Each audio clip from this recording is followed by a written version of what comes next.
Shabbat Shalom, amados hermanos, damos gracias a nuestro buen Dios en este precioso día de Shabbat por el privilegio que nos da de estar juntos nuevamente. Un saludo muy especial de nuestra comunidad Hayim Israel. Y en este santo día vamos a estudiar, vamos otra vez a tocar nuestra parashá de esta semana, la parashá Vayeshev, que significa habitó, se asentó, se estableció, y empieza en Bereshit capítulo número 37 al 40, sea Génesis 37 al 40. Nuestra parashá comienza a contar el inicio del rudo camino que le tocó recorrer a Israel en su misión de ser la nación a través de la cual se manifestaría el plan de redención del Eterno. Todos conocemos esa parte, y el pasar nuevamente por esto pues nos llena también de mucho gozo, porque pues tantas teorías y tantas cosas y conceptos que se dan en estos tiempos, y mucha confusión también entre los hermanos, y de esta manera pues resultan rechazando lo que el Señor no ha rechazado. Así incluso lo dice el libro de Romanos: ¿acaso ha desechado el Señor a su pueblo? Estoy refiriéndose a Israel, y no, de ninguna manera. Dice entonces, de esta manera, al tener nosotros el privilegio de seguir estudiando nuestra bendita Torah, entendemos que la elección del Señor es para siempre, de una vez, ¿verdad? Y para siempre es eterna, y Él desarrolla su plan de redención a través de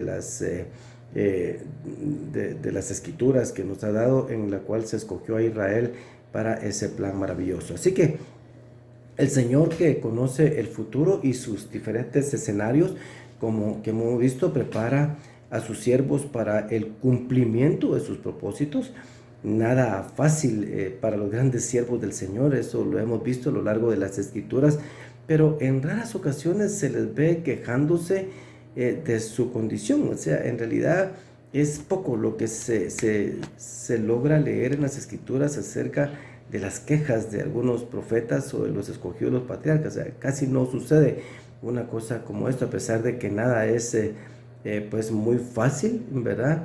Y de esta manera la actitud de ellos siempre ha sido una actitud de agradecimiento y de alabanza al Señor. Esto nos enseña muchísimo a nosotros para poder entender también la condición en la que podamos estar, que puede ser de holgura, de tranquilidad, de paz, ¿verdad? Hay que dar gracias, o de dificultad, de enfermedad, de tristeza, de dolor o de angustia, hay que dar gracias, ¿verdad? Nada es para siempre, pero el Señor tiene sus propósitos para nosotros. Así que esto es una constante en la vida de los patriarcas, en la vida de los profetas, de los apóstoles, de muchos, como en el caso de José, que quieren servir al Señor. Pero los más grandes siervos del Señor son fortalecidos en su caminar y ejercitados para anticipar que la mano generosa del Señor siempre está con ellos. Y este es el caso que nosotros podemos ver, y que aunque tarde un poco, según el hombre tiene por tardanza, también este actuar del Señor, por decirlo así de esa manera, finalmente el tiempo llega y se convierte en un momento glorioso para la alabanza del nombre del Señor. Vemos entonces a un José diferente, un hijo ejemplar de los cuales cualquier padre pudiera estar muy orgulloso y pues nunca querer separarse de ellos. Entonces, nuestra parashá comienza en el capítulo 37 del libro de Génesis, y vamos a empezar leyendo. Dice: y Jacob habitó en la tierra donde había peregrinado su padre, en la tierra de Canaán. Esta es la historia de las generaciones de Jacob. José, cuando tenía 17 años, apacentaba el rebaño con sus hermanos. El joven estaba con los hijos de Bila y con los hijos de Silpa, mujeres de su padre, y José trajo a su padre malos informes de ellos. Y amaba a Israel a José más que a todos sus hermanos. ¿Por qué? Porque era para él el hijo de su vejez. El hijo de su vejez es el hijo que cuida de él, que lo acompaña en su vejez y que está siempre con él y que aprende del padre. O sea, el estar con él pues le daba la garantía de que él estaba instruyendo convenientemente a su hijo. Este es José. Y le hizo una túnica de muchos colores. Y vieron sus hermanos que su padre lo amaba más que a todos sus hermanos, y por eso lo odiaban y no podían hablarle amistosamente. Es muy controversial esta parte, porque vemos con mucha frecuencia de que aquí dice: ¿por qué lo amaba más? O sea, tenía más preferencia ¿verdad?, por José que por el resto de sus hermanos, pero en realidad el carácter de José era totalmente distinto. ¿Quién no va a amar a un hijo obediente? O sea, no significa que no amara a sus hijos. Dice, él lo amaba más que todos. O sea, que él amaba a sus hijos. Jacob amaba a todos sus hijos, pero amaba más a José, y lo amaba por ser como era, o sea, un hijo ejemplar, un hijo pues que siempre tendría y decía verdad, tal como dice aquí, y José trajo a su padre malos informes sobre ellos, o sea, su carácter no le permitía mentirle a su padre acerca de la conducta de sus hermanos. Entonces esto era muy agradable a su padre porque en definitiva pues era un hombre que siempre decía la verdad. Y José tuvo un sueño, y cuando lo contó a sus hermanos, ellos lo odiaron más, aún más. Y él les dijo, os ruego que escuchéis este sueño que he tenido. He aquí, estábamos atando gavillas en medio del campo, y aquí que mi gavilla se levantó y se puso derecha. Entonces vuestras gavillas se ponían alrededor y se inclinaban hacia mi gavilla. Y sus hermanos le dijeron, ¿acaso reinarás sobre nosotros? ¿O acaso te enseñorearás sobre nosotros? Y lo odiaron aún más por causa de sus sueños y de sus palabras. Tuvo aún otro sueño y lo contó a sus hermanos, y aquí he tenido aún otro sueño, y aquí el sol, la luna, 11 estrellas se inclinaban ante mí. Y él lo contó a su padre, a sus hermanos, y su padre lo reprendió y le dijo, ¿qué es este sueño que has tenido? ¿Acaso yo, tu madre, tus hermanos, vendremos a inclinarnos hasta el suelo ante ti? Y sus hermanos le tenían envidia, pero su padre reflexionaba sobre lo dicho. O sea que Jacob sabía de esto, porque él entendía perfectamente todas estas cosas. Pero en realidad vemos a un José lleno de virtudes, a un José preparado para la obra del Señor. Y tal como leímos en los primeros versos del capítulo 37, y relatan los sueños de José, aquí en esta parte podemos decir que el Señor comunica a sus siervos pues sus planes de una manera muy, muy especial. Pero una de las más fuertes es a través de los sueños. O sea, esto no es para todos, sino para aquellos a quien Él escogió y preparó. En este sentido, los sueños se convierten en una fuente de revelación, ¿verdad?, del Eterno, tal como sucede aquí. Y pues esto también se ha malinterpretado en algunas oportunidades, porque ya después existen interpretadores de sueños y tantas cosas que se han dado en esta parte. Por eso de que el Señor viene, y en Deuteronomio capítulo número 13, versos del 1 al 5, pues el Señor nos advierte acerca de eso, que si viene un soñador de sueños, o si viene alguien, dice, da una señal y esta se cumple, pero después dice que sean otros dioses, el tal pues es mentiroso y debe ser también pues eliminado. Ahora, esto es para ver de que el Señor nos prueba de esta manera, y de esta manera nosotros lo que tenemos que hacer es poner nuestra mirada en el rostro del Señor. Así que José había sido preparado por el Señor, y al estarlo, el Eterno manifiesta en sus sueños, ¿verdad?, sobre lo que ha de ser y cómo han de suceder las cosas. Así que el mismo José identifica que hay algo extraño en sus sueños, y por eso se lo cuenta a sus hermanos y a sus padres, quienes terminan interpretándolos muy fácilmente según lo que ellos expresan en esta parte que leímos en las escrituras. Miren, hermanos, en este caso, y bendito sea el Señor por las mujeres, ¿verdad? Pero las mujeres son más perspicaces que los hombres en sus relaciones con las demás personas. O sea, es el caso de que cuando alguien tiene un pensamiento o una idea de éxito que le vino a alguien, a un esposo, un hermano, o alguien, pues, o una madre, ¿verdad?, ellas rápidamente dicen, no se lo contes a nadie, ¿sí? Esto es para qué, porque aquí van a pasar dos cosas, ¿verdad? O sucede envidia, ¿verdad?, o le roban las ideas.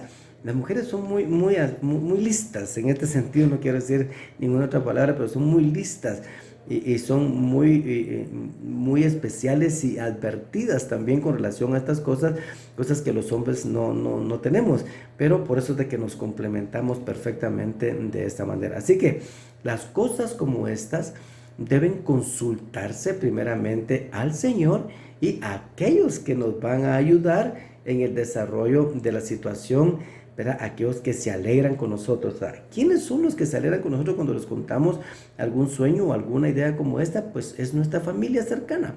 Aquí pues la familia de José fue la que pues al final lo comprometió, y José era muy joven, definitivamente, pero esto nos enseña a nosotros, a nuestros padres, a los que somos padres también, a poner atención a los sueños o a las cosas que suceden con nuestros hijos y alrededor de ellos, para saber cómo el Señor se está manifestando también en sus vidas. El verso 11 dice que sus hermanos le tenían envidia, pero su padre reflexionaba sobre lo dicho. O sea, si vemos esta parte acá y nos hacemos una pregunta, es ¿a quién le hicieron clic los sueños de José? ¿Verdad? Y esto fue a su padre Jacob, o sea, a Israel. O sea, le hizo clic al que estaba más ejercitado en las cosas del Señor, y este era Israel. Y al que sabía cómo el Señor actúa, y de esta manera Jacob empieza a pensar que José también ha sido elegido para algo mayor en la tierra.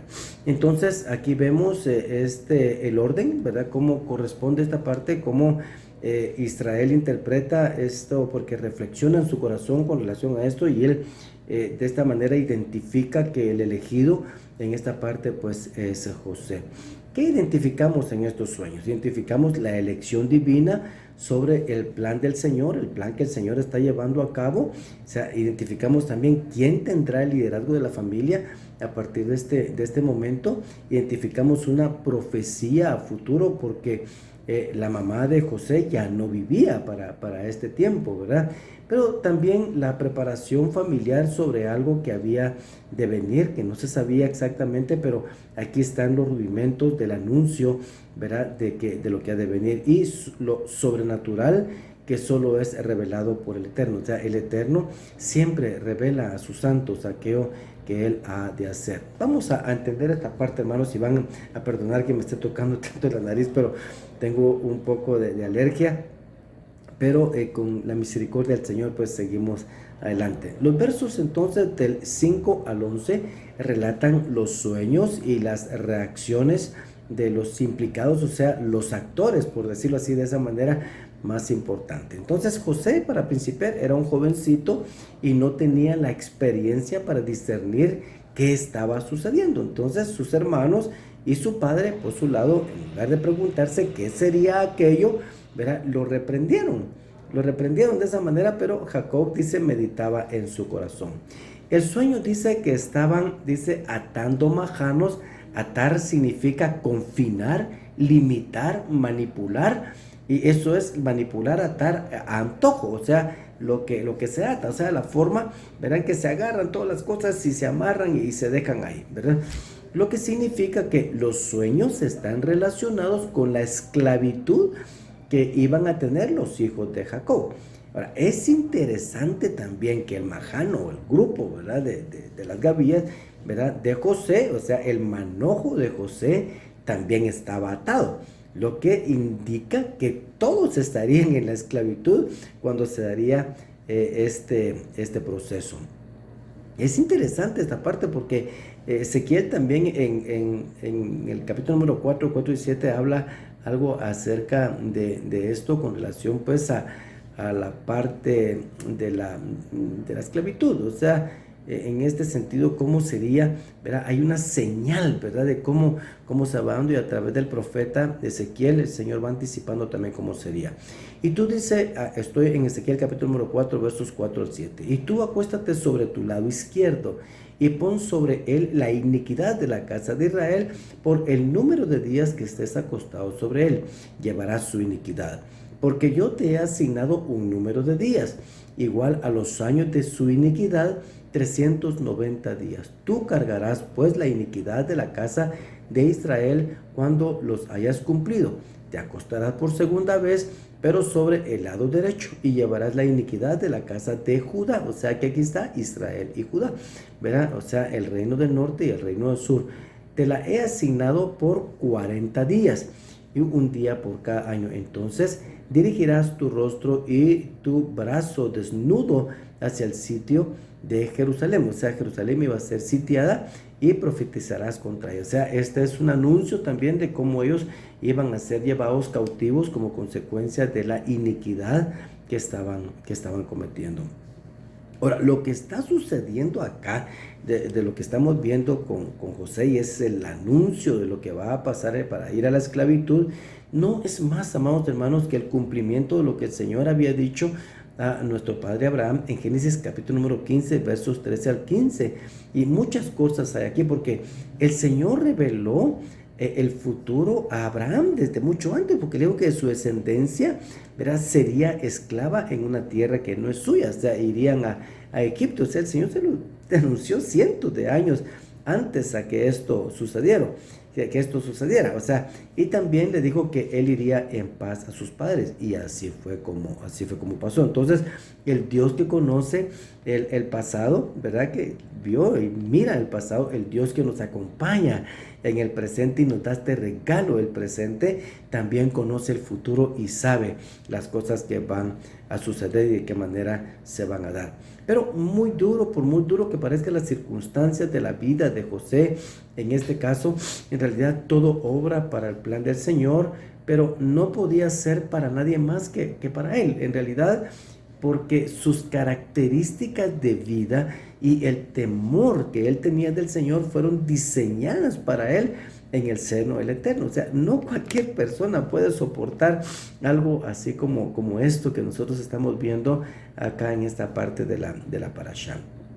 Así que en Génesis 37, versos del 18 al 24, aquí se relata el complot. Dice: cuando ellos lo vieron de lejos, o sea, Israel lo manda, el contexto es de que Israel lo manda a que vaya a ver dónde están sus hermanos. Dice: y cuando ellos lo vieron de lejos y antes de que se les acercara, tramaron contra él para matarlo. Y se dijeron unos a otros: y aquí viene el soñador. Dice: entonces se establecieron un plan maléfico. Ahora pues, dice: venid, matémoslo y arrojémoslo a uno de los pozos y diremos a una fiera lo devoró. Entonces veremos en qué quedan sus sueños. Imagínense ustedes. Pero Rubén oyó esto y lo libró de su mano y dijo: no le quitemos la vida.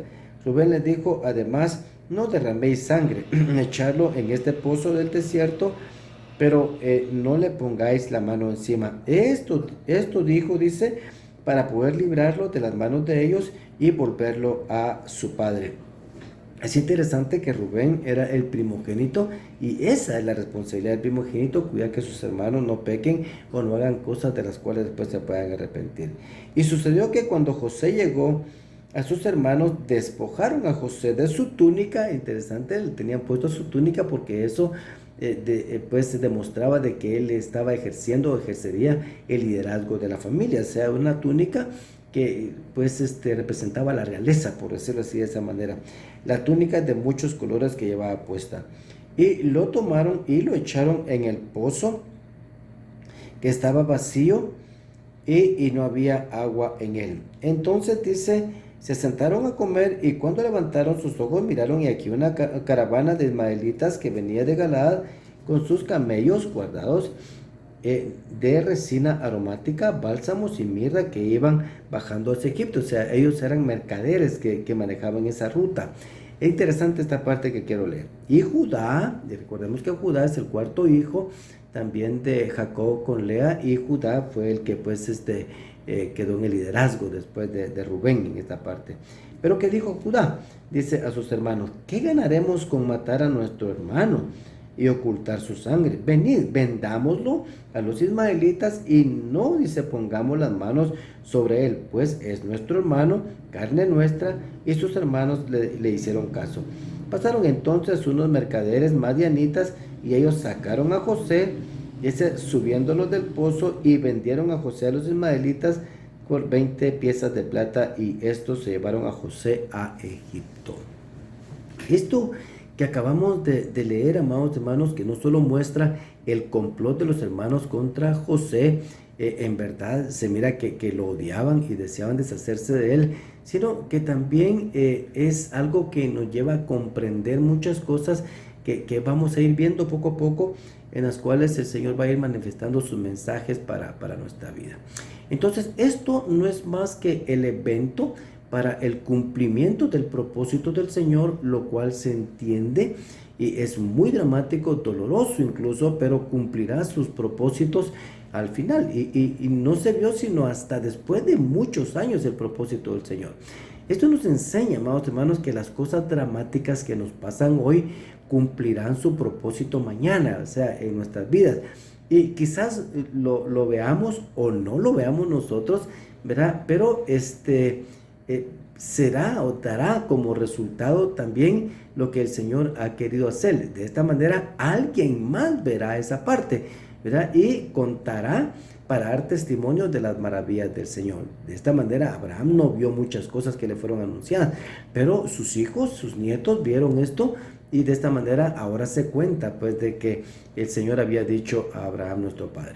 A pesar de lo contradictorio de los hermanos, debemos considerar el primogénito, que aquí está, que es el elegido como tal, siempre ayuda a sus hermanos a pensar para evitarles daños mayores, aunque los hermanos no lo comprendan, no lo entiendan, porque aquí ellos no entendieron esa parte, ¿verdad? Y de acuerdo a lo que vemos aquí en el verso 22, Rubén se los dijo, no vayan a devorar.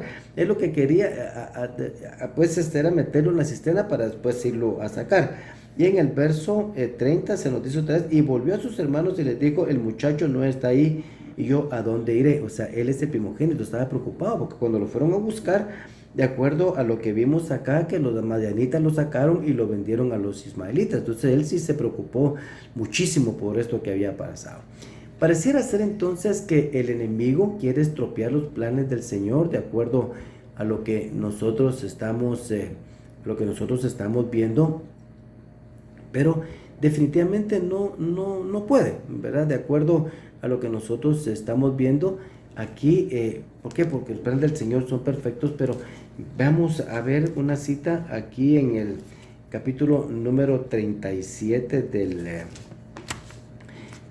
libro de los Salmos, Salmo 37, versos 12 al 15, para poder comprender un poco mejor esa parte. Salmo 37, versos 12 al 15 dice, el impío trama contra el justo y contra él rechina sus dientes. El Señor se ríe de él porque ve que su día se acercará. Los impíos han sacado la espada, dice, y entesado el arco para abatir al afligido y al necesitado. Es el caso de José. Dice, para matar a los de recto proceder. Su espada, dice, penetrará en su propio corazón y sus arcos serán quebrados. Entonces, de acuerdo a lo que vimos nosotros aquí en Génesis 37, otra vez, versos 18 al 20, ellos tramaron toda esta cosa en contra de José, pero el Señor pues se manifiesta poderosamente para salvarlo. O sea, el malvado en realidad no improvisa contra el justo, o sea, hace planes de acuerdo a lo que vimos acá, o sea, él planea siempre hacerle maldad y se prepara para su maldad en contra de él.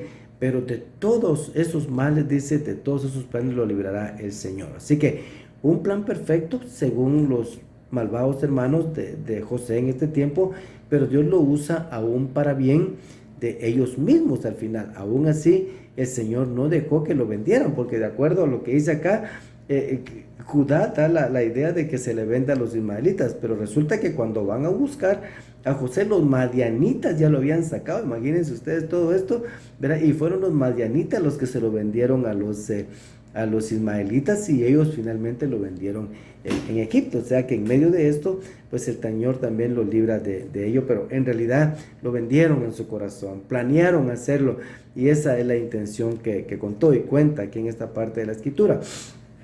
Pero aquí en esta parte de Génesis 37, en los versos del 29 al 35, pues se da la noticia más desgarradora que se le puede dar a un padre, y esta es dada por sus propios hijos. Sin embargo, el escenario muestra también el sacrificio y el derramamiento de sangre para cubrir ese pecado, porque entonces ellos lo que hicieron que fue sacrificar un cabrito, y dice que ahí vinieron y pues se bañaron en sangre la túnica de José y se la llevaron a su padre. Y entonces aquí vieron pues la parte más triste y dolorosa que ellos se pudieron imaginar. El verso 36 es una evidencia muy rápida de que Dios está en control, ¿verdad? Que su gracia misericordiosa sobre José pues es grande. Aquí lo que vemos, aquí está en los versos del 29 al 36, así como al 35, como dijimos, dice, y al 35 dice, y todos sus hijos y todas sus hijas vinieron para consolarlo, pero él rehusó ser consolado y dijo, ciertamente enlutado bajaré al Seol por causa de mi hijo, y su padre lloró por él. O sea, los hijos nunca se imaginaron que la reacción de Israel iba a ser así, de esta manera, como consecuencia de haber perdido a su hijo y de las cosas que estaban sucediendo. ¿Veis? El verso 36. Mientras tanto, dice, los madianitas lo vendieron en Egipto a Potifar, oficial de Faraón, capitán de la guardia. Entonces, aquí esta es una evidencia muy rápida de que Dios está en control, porque va a caer a la casa de Potifar. O sea, vemos en esta parte también la Haftará de esta parashá, esta Haftará que se encuentra en el capítulo número 2 y 3 del libro de Amós, el capítulo número 2, 6 al 3, 8. Vamos a leer acá, entonces, parte de lo que es la Haftará. Acá, aquí lo tengo. En el capítulo número 2 de Amós, verso 6 dice, así dice el Señor, por 3 transgresiones de Israel y por 4 no revocaré su castigo, porque venden al justo por dinero y al necesitado por un par de sandalias. Los que pisotean en el polvo de la tierra la cabeza de los desvalidos también tuercen el camino de los humildes. Un hombre y su padre se llegan a la misma joven profanando mi santo nombre. Sobre ropas empeñadas se tienden junto a cualquier altar y el vino de los que han sido multados beben en la casa de su Dios. Yo destruí al amorreo delante de ellos, cuya altura era como la altura de los cedros y era fuerte como las encinas. Yo destruí su fruto por arriba y su raíz por abajo. Y a vosotros yo os hice subir de la tierra de Egipto y os conduje, dice, por el desierto 40 años para que tomarais posesión de la tierra del amorreo. Y levanté profetas de entre vuestros hijos y nazareos de entre vuestros jóvenes. Y aquí viene una pregunta, ¿no es así, hijos de Israel?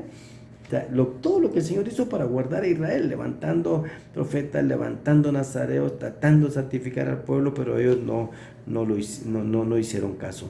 Pero vosotros, dice, hiciste beber vino a los nazareos y a los profetas les ordenaste diciendo, no profeticéis. Entonces dices, aquí yo estoy oprimido, mira lo que dice el Señor, debajo de vosotros, como está oprimida una carreta llena de gavillas. Y la huida, dice, les fallará. Al ligero y al fuerte no fortalecerá su poder, ni el valiente salvará su vida.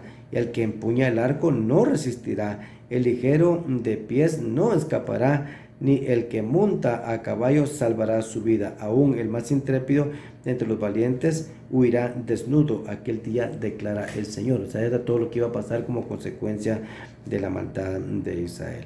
Oíd ahora esta palabra que el Señor ha hablado contra vosotros, hijos de Israel, contra toda la familia que hizo subir de la tierra de Egipto, diciendo, solo a vosotros os he escogido de todas las familias de la tierra, pero os castigaré por todas vuestras iniquidades. Dice, ¿andan todos hombres juntos si no se han puesto de acuerdo? O sea, si vemos esta parte es, andan dos hombres juntos si no se han puesto de acuerdo. Esto es una señal de pacto, o sea, es un vocabulario de pacto. O sea, cuando yo voy con alguien y me pongo de acuerdo es como hacer un pacto realmente para caminar juntos en la vía. Entonces en esta parte del verso 7 dice, ciertamente el Señor Dios no hace nada sin revelar su secreto a sus siervos, los profetas. Ha rugido un león, ¿quién lo temerá? Ha hablado el Señor Dios, ¿quién no profetizará? Y al fin, ahí pues termina esta referencia que nosotros estamos leyendo. Entonces, de esta manera, amados hermanos, nosotros podemos comprender, entonces, leyendo esta parte, la relación con la Haftarah. Dice, porque vendieron por dinero al justo y al pobre por un par de zapatos. O sea, aquí existe una interpretación rabínica, así no está escrito en la Torah, pero ellos dicen que los hermanos de José compraron zapatos, ¿verdad? Con la venta de José, aunque vemos pues de que ellos no fueron los que lo vendieron, pero eso es algo que cuenta pues un relato rabínico, ¿verdad? Al final la venta fue entre los madianitas y los ismaelitas, y ellos fueron los que lo llevaron también a Egipto. Una de las cosas interesantes es que José era un hombre bien parecido, era muy apuesto. De hecho, si vemos a sus padres, eran muy especiales, y pues José ha de haber sido muy apuesto, porque Raquel dice que era de hermoso semblante, y Jacob pues tampoco se quedaba atrás, era hijo de una Rebeca y de un Isaac, o sea, han de haber sido personas muy parecidas. Entonces tenemos a un buen mozo realmente en José. Sin embargo, el rostro del temor, de la angustia, la preocupación, estaban en el rostro de José cuando él fue vendido y comprado, y saber ni qué otros golpes le habían dado, que quizás le habían propinado pues una paliza, que en algún momento lo habían dejado con el rostro irreconocible. En esta parte sus facciones pues no se miraban, pero finalmente vemos que la esposa de Potifar también pone su rostro sobre él, ya cuando lo mira, pues buen mozo. Dice que lo vendieron por 20 piezas de plata, de acuerdo a lo que vimos, y según Levítico 27:5 se declara que el valor de la persona y el valor depende de la edad y el sexo. O sea, son 20 piezas para el templo. Esto lo conecta prácticamente con la venta de Yeshua, que fue vendido, si ustedes se recuerdan, por sus hermanos. José en aquel tiempo tenía 17 años, esto dieron por él. En Mateo capítulo número 26, verso 15, dice que a Yeshua lo vendieron por 30 monedas de plata. O sea, ¿y cuál es la conexión en esto entonces que estamos diciendo? O sea, es importante saber que la línea sacerdotal que estaba en control del templo en aquella época eran los saduceos y algunos de los fariseos, pero principalmente los saduceos, ¿verdad?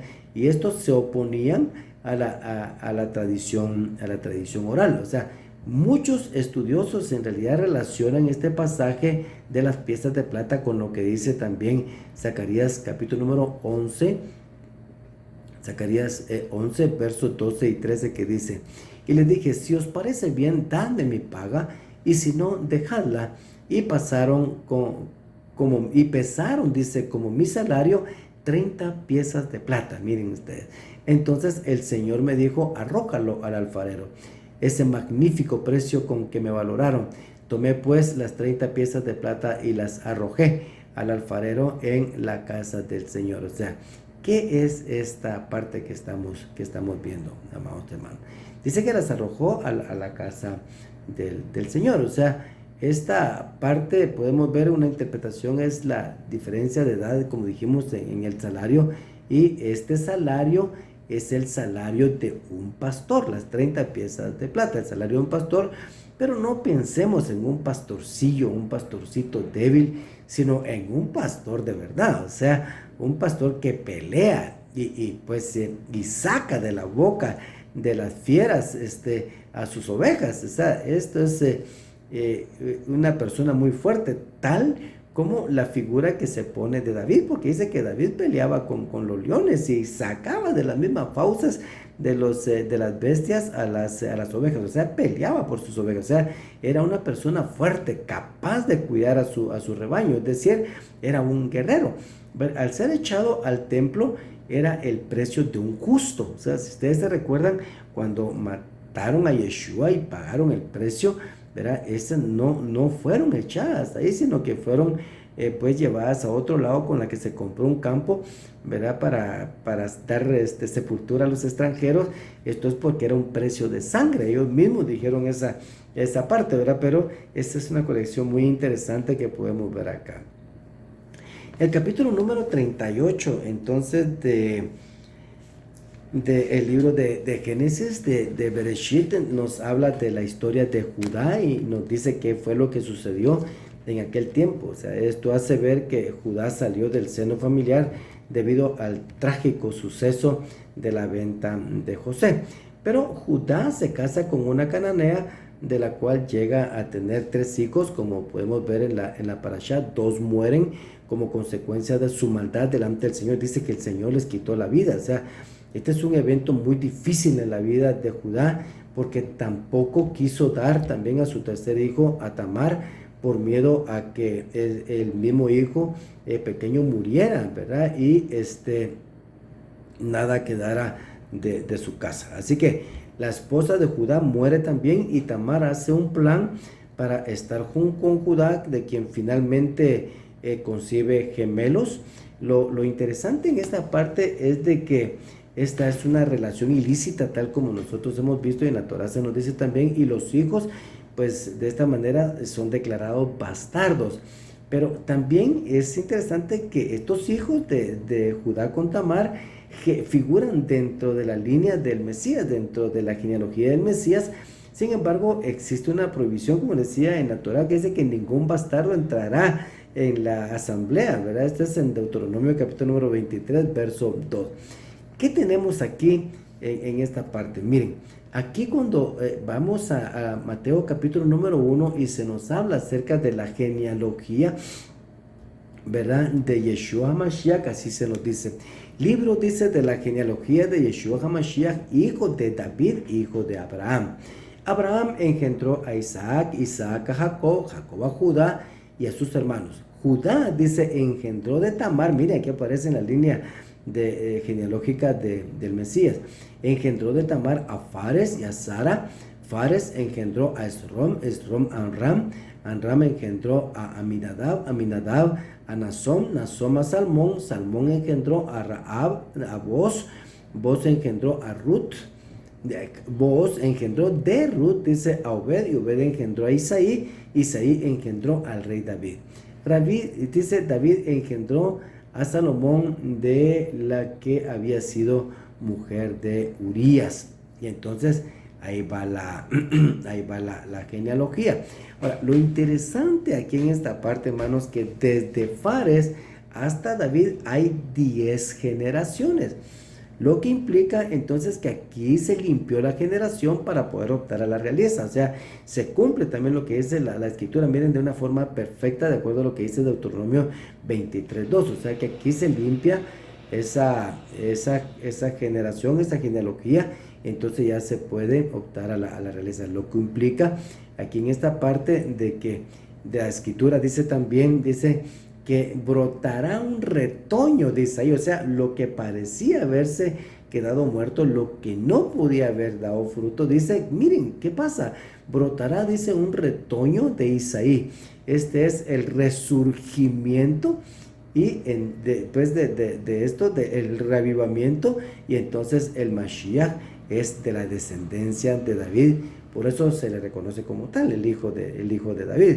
Entonces es muy interesante esto, que nos llena de mucho gozo de cómo se cumplen las escrituras dentro del plan del Señor. Así que una de las situaciones por demás inquietantes que podemos observar en las escrituras, y que se convierte en una pregunta aquí muy fuerte, es: ¿por qué sufren tanto los siervos del Señor? Las dificultades y las pruebas no pasan desapercibidas de la vida de ellos, y lo observamos desde los patriarcas, también los santos profetas, los santos apóstoles, tanto en los tiempos bíblicos como en nuestros tiempos. Esto así es. O sea, aquellos hermanos de los cuales pues yo no estoy digno de desatar, dice, sus zapatos, ¿verdad? Ni estar en sus zapatos, porque han sido personas santas, en las cuales pues ha habido una gran bendición para la edificación del cuerpo de Mashiach.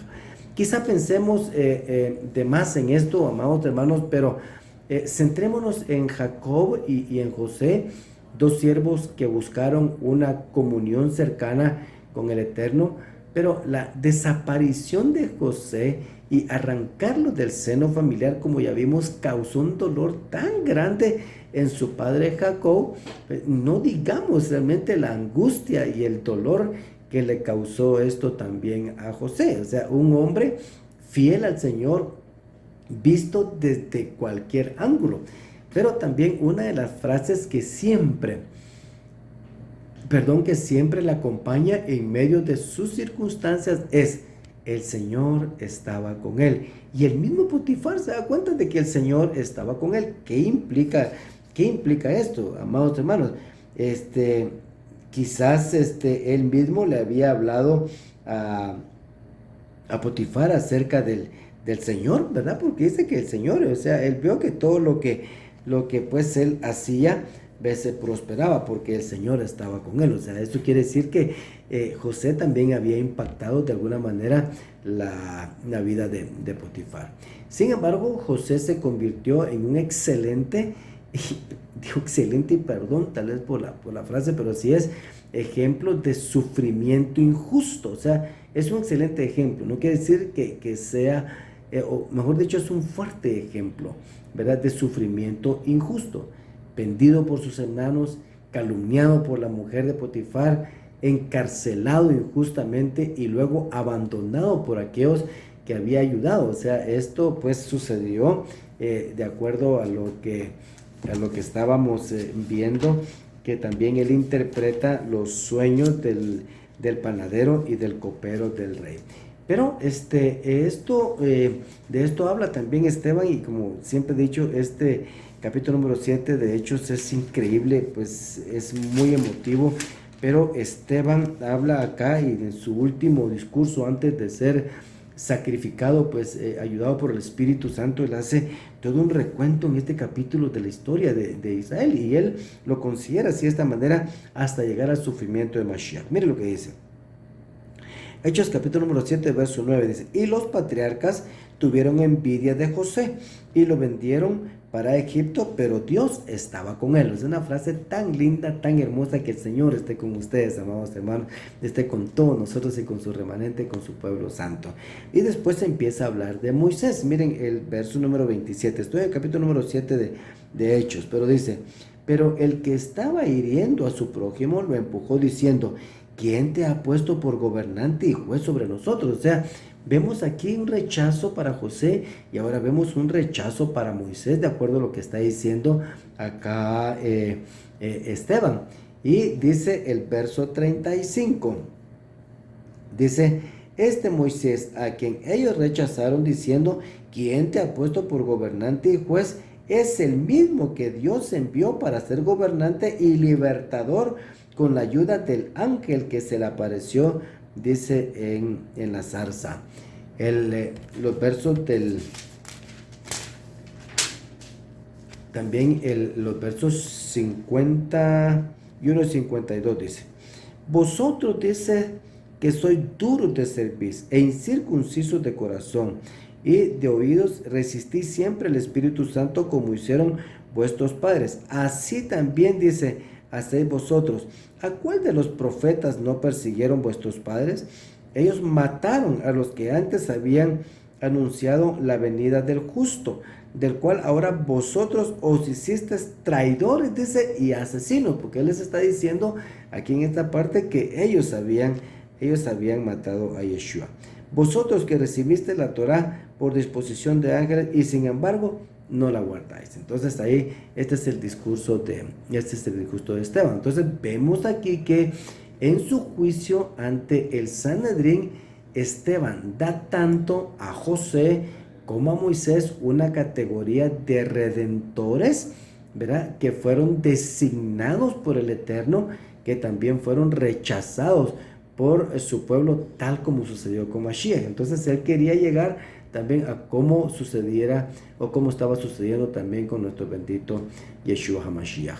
Entonces, al final, Dios usó a José y todos sus sufrimientos, no solo para salvar a su familia, sino también al pueblo de Egipto y muchas naciones de los alrededor de una hambruna prolongada y mortal. O sea, no era cualquier hambruna, sino que fue una hambruna prolongada y mortal. Esto lo reconoce el mismo José, y consuela a sus hermanos con esto. Y voy a pedirles que vayamos ahí a adelantarnos un poco aquí en Génesis 45, versos 5 al 8, que dice: ahora pues, no os entristezcáis ni os pese haberme vendido aquí, pues para preservar vidas me envió Dios delante de vosotros, porque en estos 2 años ha habido hambre en la tierra, y todavía quedan otros 5 años, en los cuales no habrá ni siembra ni siega. Y Dios envió delante de vosotros, dice, me envió, y Dios me envió delante de vosotros para preservaros un remanente en la tierra, o sea, un remanente de ellos, del pueblo, ¿verdad? Y guardaros con su vida mediante una gran liberación. Ahora pues no fuisteis vosotros los que me enviasteis aquí, sino Dios, y Él me ha puesto por padre de Faraón. Increíble esta declaración. Y en el capítulo número 50, verso 20, tenemos la última declaración de José en esta parte con relación a esto que nos dice. 50:20. Vosotros pensasteis, dice, hacerme mal, pero Dios lo tornó en bien para que sucediera como vemos hoy y se preservara la vida de mucha gente. O sea, no solo del pueblo de Israel, sino de Egipto, sino de muchas naciones también que se encontraban en alrededor. Quizás sea muy duro lo que algunos comentaristas dirán de los otros actores que se encuentran alrededor de la historia de José en esta parashá, pero se refiere explícitamente al mismo Judá, que se da acá en el capítulo 38, y vemos entonces el carácter moral de Judá, que es totalmente contrario al de José. Aquí en lo que leímos en el capítulo 36, versos 26 y 27 del libro de Génesis, de Bereshit, aquí se dice que pues Judá fue el que dio la idea de vender a José. Vemos que él lo que hace es enmascarar su malévolo plan, ¿verdad?, de vender a su hermano a los ismaelitas con la excusa de evitar el derramamiento de sangre. O sea, no lo matemos, ¿qué provecho tiene? Mejor vendámoslo, ¿verdad? Entonces fue una idea, pero realmente es un plan malvado, sin darse cuenta, o sí, no lo sabemos, qué sintió él en su corazón, que lo que estaba haciendo era condenando a José a un destino peor que la muerte, porque le estaba garantizando un sufrimiento tan grande el resto de su vida. O sea, esto es muy fuerte lo que sucedió aquí en esta parte, de parte de Judá hacia José. De esta manera vemos que en el capítulo 38, de acuerdo a lo que pueden ustedes ver en sus casas, sucede una interrupción de la narración de la vida de José y desarrolla la actitud, carácter y comportamiento de Judá, que después de haber vendido a su hermano voluntariamente, él se separa del resto de la familia para unirse, ¿verdad?, a la vida de los cananeos, que eran corruptos en la época, y de esta manera él construye una familia que le causa muchos sufrimientos también, porque el mismo Señor dice que elimina, o sea, hace desaparecer a sus 2 primeros hijos porque eran malvados. O sea, eran hijos pues de maldad. O sea, su maldad era mucho para que el Señor, dice que el Señor, la escritura dice que el Señor los haya matado porque realmente era muy maldados. Pero esto provoca que Tamar, que había sido la esposa del primero y después el segundo hijo, que no quiso levantar descendencia a su hermano y que fueron muertos los dos, dice que Tamar pues quede desamparada, y Judá le niega la oportunidad de descendencia a través de su tercer hijo. No se lo quiso dar porque ya también este va a morir, ¿verdad? Este es un proceso que después quedará descrito también en Deuteronomio 25, 5 al 10, en la cual se dice de que si un hombre se casa y muere, el hermano debe levantarle descendencia, y si este muere, también el que sigue le tiene que levantar descendencia para que su nombre no sea borrado también de sobre la tierra. Así que la descendencia del esposo fallecido, ¿verdad?, debe ser levantada por el hermano, según esta ley que se estableció ahí en Deuteronomio. O sea, esto llevó a que Tamar buscara la forma de tener la descendencia, y que por un método poco usual Judá también la embaraza, porque ella se viste como ramera, y entonces aquí vemos a un Judá que embaraza a su nuera y que al final lo vuelve a comprometer, porque lo hace confesar, porque dice ella queda embarazada. Entonces, ¿qué es lo que dice? Bueno, sáquenla y quémenla. Y al final lo hace confesar su pecado, lo hace confesar su maldad, lo que dice del hombre que tengo aquí este sello, esto que representa la identidad de la persona, estoy embarazada, y resultaba que era Judá. Entonces lo hace confesar finalmente, ella es más justa que yo. Y esto está aquí en Bereshit capítulo número 38 y verso 26. ¿Verdad? Aquí esta parte dice, y aconteció, desde el 25, y aconteció que cuando la sacaban para irla a quemar, ¿verdad? Ella envió a decir a su suegro, del hombre a quien pertenecen estas cosas estoy encinta. Y añadió, te ruego que examines y veas de quién es este sello, este cordón y este báculo. Judá los reconoció y dijo, ella es más justa que yo. O sea, una ramera, que era una supuesta ramera, ¿verdad? Que era Tamar, era más justa que él, ¿verdad? Esta es algo tremendo, es una confesión tremendamente fuerte, por cuanto yo no la di por mujer a mi hijo Sela, dice, y no volvió más a tener más relaciones con ella, pero quedó embarazada, y ya vimos esa parte, nos adelantamos a verlo hace un momento. La escritura no lo dice, pero nos deja ver que Judá se vuelve a unir a sus hermanos después del incidente con Tamar, y adelante, ¿verdad? Aparece, no lo volvemos a ver, sino hasta que él aparece delante de José, ya siendo gobernante él de Egipto, y esto es para defender y ofrecerse, ¿verdad? En lugar de su hermano Benjamín. Porque de esta manera también Benjamín queda expuesto delante de José, y entonces vemos acá a un Judá transformado después de todo esto, después del sufrimiento que ha tenido, y un Judá que está dispuesto ya no a vender a su hijo, a su hermano menor, sino incluso a dar su vida por ese hermano menor. Esto nos muestra entonces que el sufrimiento transformó a Judá. Y ese sufrimiento le permitió reconocer la iniquidad cometida contra José y su padre, Jacob. ¿Sí? De esta manera, él al final dice, incluso con Tamar dice, ella es más justa que yo. Entonces él recapacita así de esta manera, y pues encausa el camino. En el capítulo 39 se retorna otra vez a las pruebas de José. ¿Qué decir acá? Que Dios usa el sufrimiento injusto, ¿verdad? No injusto por él, o sea, ningún sufrimiento es injusto por él, impuesto por él, sino el sufrimiento que los hombres injustamente causan a los siervos de Dios. Esto es para preparar y posicionar a sus siervos elegidos para cumplir sus buenos propósitos. Esto es lo que sucede.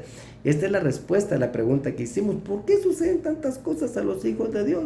O sea, hay mucho sufrimiento en esta parte, pero Dios usa también el sufrimiento para confrontar y transformar a los malvados, a fin de que se conviertan en siervos dispuestos en su plan maravilloso. ¿Sí? ¿Esto qué es, amados hermanos? A Judá, ¿verdad? Este sufrimiento lo hizo confrontarse con su maldad y retornar. Pero el sufrimiento injusto también del justo José, ¿verdad?, sirvieron también para los propósitos del Señor. Entonces, todo tiene un propósito. O sea, a unos con fuerza, ¿verdad?, para hacerlos volver y confrontarlos con su pecado, y otros para elevarlos aún más a lo que el Señor tiene destinado. Si vemos esto, también está puesto acá, Pedro lo desarrolla de esa manera en su primera carta, capítulo número 4, versos 15 al 19, que dice, miren, que de ninguna manera sufra alguno de vosotros como homicida o ladrón o malhechor o por entrometido, pero si alguno sufre como cristiano, que no se avergüence, sino que como tal glorifique a Dios. Entonces, esto es lo que está diciendo. Miren, muchos que sufren, ¿verdad?, y que son confrontados con su pecado, que son malhechores y que son de todo tipo de cosas malas, al final el Señor los confronta y dice, mírate tu maldad, arrepiéntete, ¿verdad? Pero la otra que está hablando acá es aquel sufrimiento que sufren también los santos, ¿verdad? Sino que se sufra, dice, de esta manera, para que ese sufrimiento cause alabanza al Señor. Dice, verso 17, porque es tiempo de que el juicio comience por la casa de Dios, y si comienza, por nosotros primero cuál será el fin de los que no obedecen el evangelio del Señor. Y si el justo con dificultad se salva, ¿qué será del impío y del pecador?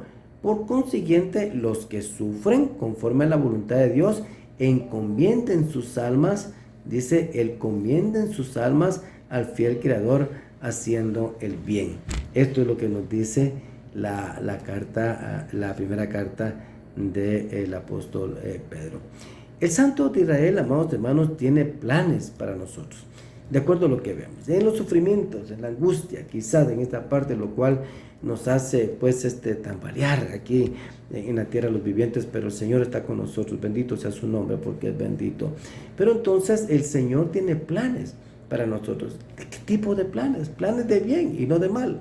Entonces, ¿cómo ayudan las cosas adversas de nuestra vida a nuestro bien?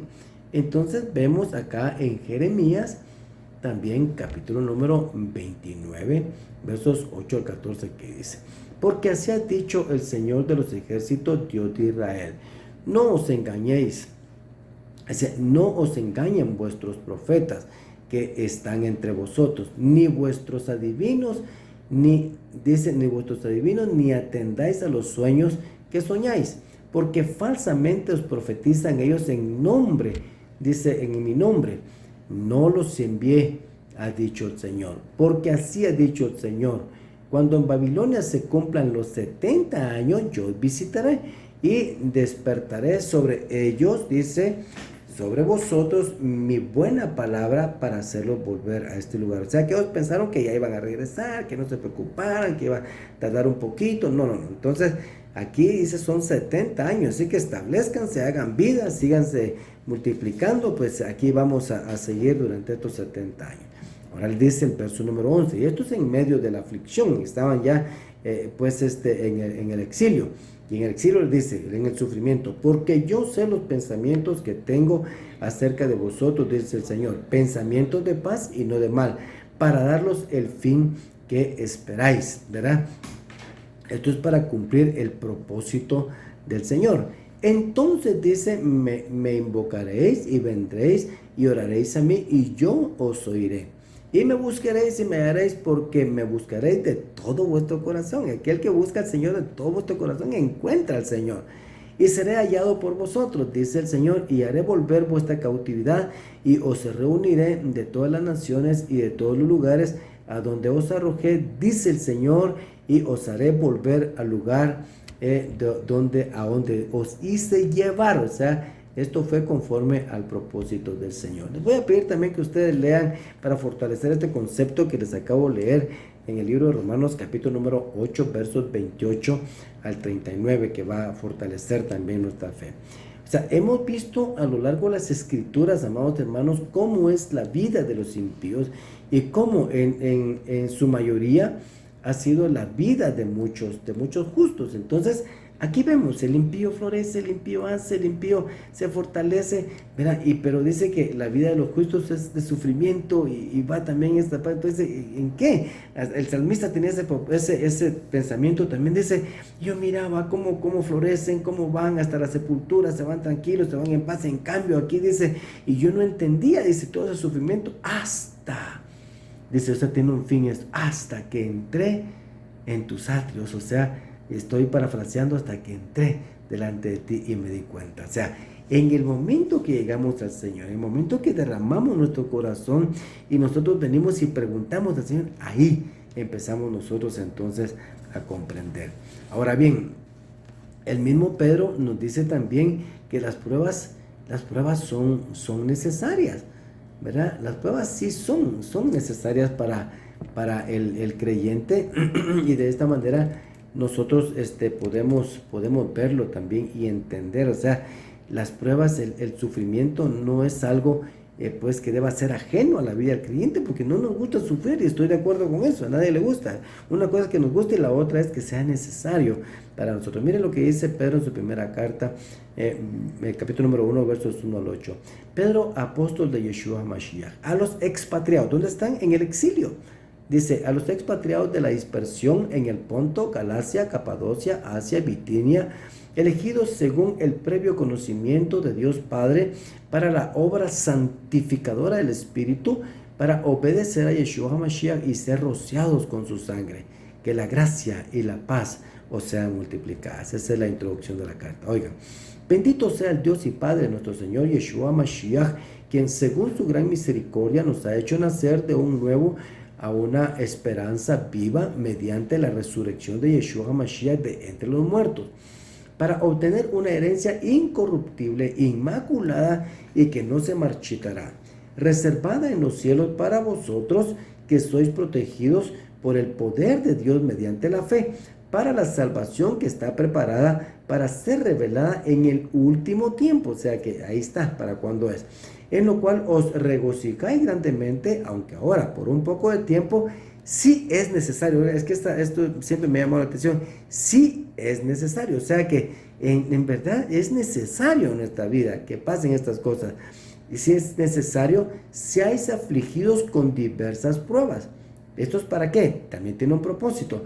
Para que la prueba de vuestra fe, más preciosa que el oro que perece, aunque probado por fuego, sea hallada, que resulta en alabanza, gloria, honor en la revelación de Yeshua HaMashiach. Ahí está el propósito. A quien sin haberle visto, le amáis, y a quienes ahora no veis, pero creéis en él y os regocijáis grandemente con gozo inefable y lleno de gloria. ¿Verdad? Entonces, de esta manera, amados hermanos, vemos que todo ese sufrimiento tiene un propósito, ¿verdad? Como lo tuvo también en los patriarcas, como les decía, en la vida también de José, de los santos profetas, de los apóstoles, y también en muchos que tienen y tratan la manera de vivir de una mejor manera y conforme a la palabra del Señor aquí en la tierra de los vivientes. Dice, en el mundo tendréis aflicción, dice, pero confía, yo he vencido el mundo. Esto lo escribe Juan en el capítulo número 16, versos 21 al 23. Y también está la expresión de Jacob, también aquí en el capítulo número 47, cuando se presenta al faraón. Lo vamos a ver en la siguiente parashá, pero más adelante, mejor dicho. Pero se lo voy a leer en esta parte cuando se presenta. Capítulo 47 de Génesis, versos 8 al 10, que dice: y Faraón dijo a Jacob, ¿cuántos años tienes? O sea, nunca se imaginó, tal vez Jacob estaba en realidad desgastado, estaba ya desganado, no sé cómo puede haber estado, pero le llamó mucho la atención para preguntarle cuántos años tenía. Quizá parecía más viejo de lo que era. Entonces Jacob respondió a Faraón: los años de mi peregrinación son 130 años. Oigan esto: pocos y malos han sido los años de mi vida, y no han alcanzado a los años de mis padres, que mis padres vivieron en los días de su peregrinación. Y Jacob bendijo a Faraón y salió de su presencia. Increíble realmente la expresión de Jacob, pero él reconoce su sufrimiento, pero no se imagina la gran bendición que viene hacia adelante, hacia el futuro y hacia el final de los tiempos también, como consecuencia de su obediencia y de su sufrimiento. Bendita sea la memoria de Israel. Bendito sea el Señor que escogió a Israel. Bendecimos al Señor, bendecimos a Israel. Vemos entonces a Yeshua que dijo de Pablo: verás lo que es necesario padecer por mi nombre. Así le dice cuando se encuentra con él. O sea, en Hechos capítulo número 9, el Señor se lo dice a Pablo después que se encuentra con él en el camino a Damasco, que él iba vociferando maldad, diciendo, pero antes de encontrarse con este bendito Mashiach de la gloria. Entonces el Señor Yeshua le dice, mira, qué bueno que estás aquí, me vas a ser mi siervo, y pues a partir de este momento nadie te tocará, nadie hará nada en contra tuya, sino que miren lo que le dice el Señor Yeshua a Pablo en el capítulo número 9 de los Hechos, versos 10 al 16, dice: había en Damasco cierto discípulo llamado Ananías, y el Señor le dijo en una visión: Ananías. Y él le dijo: heme aquí, Señor. Y el Señor le dijo: levántate y ve a la calle que se llama derecha y pregunta en la casa de Judá por un hombre de Tarso llamado Saulo, Shaul, porque he aquí está orando. Miren cómo estaba, ya había quedado ciego, ¿verdad? Y ha visto en una visión a un hombre llamado Ananías, que entra y pone las manos sobre él para que recobre la vista. Pero Ananías respondió: Señor, he oído, dice, de muchos acerca de este hombre. O sea, su fama era muy fuerte, ¿verdad? Dice, cuánto mal le ha hecho a los santos en Jerusalén. Y aquí tiene autoridad, dice, de los principales sacerdotes para prender a todos los que invocan tu nombre. Pero el Señor le dijo, ve, porque Él me es un instrumento escogido, oigan, me es un instrumento escogido. Este es mi plan, esto es lo que está diciendo Él, ¿verdad? Para llevar mi nombre en presencia de los gentiles, de los reyes y de los hijos de Israel. Porque yo le mostraré cuánto debe padecer por mi nombre, le dice. Yo le mostraré cuánto debe padecer por mi nombre. O sea, miren, en realidad no es una vida, aquel que promueve en la paz, la tranquilidad. Es cierto, hay paz, prosperidad, pero también vienen pruebas, hermanos. Y también en estas debemos alabar al Señor. Bendito sea su nombre porque es bendito. O sea, es muy complicado y muchas veces nos preguntamos, ¿por qué tiene que ser así? ¿Verdad? ¿Por qué tiene que ser así en mi vida? Hay cosas que no entendemos al principio, pero al final vemos que tiene su razón de ser. Cuando esperamos paz y prosperidad, nos encontramos que las circunstancias de la vida presente quizás no estén apuntando a lo que yo espero, sino que contribuyen contrariamente a todo lo bueno que según yo esperaba, según mi criterio, según mi pensamiento. El ejemplo clásico de José, amados hermanos, el dueño de los sueños y de las revelaciones, se encontraba en Egipto, vendido como esclavo.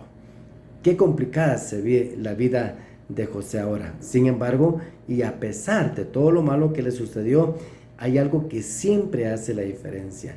Y eso es la poderosa, milagrosa y cuidadosa mano del Señor en su vida y también en la vida de nosotros. Y eso lo podemos encontrar aquí en su Santa Torah, en esta Parashá Vayeshev que hemos visto aquí en este santo día de Shabbat. Que el Señor siga bendiciendo nuestras vidas, amados hermanos, que el Señor nos libre de todo mal, que su gracia sea sobre nosotros y que el Señor llene nuestro corazón de fortaleza en el tiempo de la prueba y de la angustia. Ánimo, el Señor está con nosotros, bendito sea su nombre. Con el permiso del Señor voy a bendecir a su pueblo. Que el Señor les bendiga y les guarde, que el Señor haga resplandecer su rostro sobre ustedes, tenga ustedes misericordia, que el Señor alce su rostro sobre ustedes, pongan ustedes shalom. Que la bendición del Altísimo sea sobre ustedes, que el Señor los bendiga desde Sión, les permita ver el bien de Jerusalén en su día, les permita caminar a la luz del rostro de Mashiach, los libre de la tristeza, del dolor, de la angustia, de la enfermedad, de la escasez, del hambre, y que el Señor les dé abundante bien, que cumplan sus días sobre la tierra de los vivientes y que nadie de sus familias se pierda, sino que todos vengan al arrepentimiento, que el Señor pase su mano generosa de sanidad sobre los que están enfermos, que el Señor libre a los que tienen problemas de cáncer, que el Señor libre de la muerte a todos aquellos que están con padecimientos del coronavirus, que el Señor llene sus vidas de todo bien, que afirme y establezca sus pasos en su Santa Torah y que les bendiga en la tierra a los vivientes. Los bendigo ahora, amados hermanos, en el nombre bendito, glorioso nombre que es sobre todo nombre, el nombre de Yeshua HaMashiach, Melech Israel. Bendigo sus vidas, bendigo a sus familias y que el Señor les siga dando shalom. Los bendigo en este santo día de Shabbat, Shabbat Shalom, Shavuot Tov.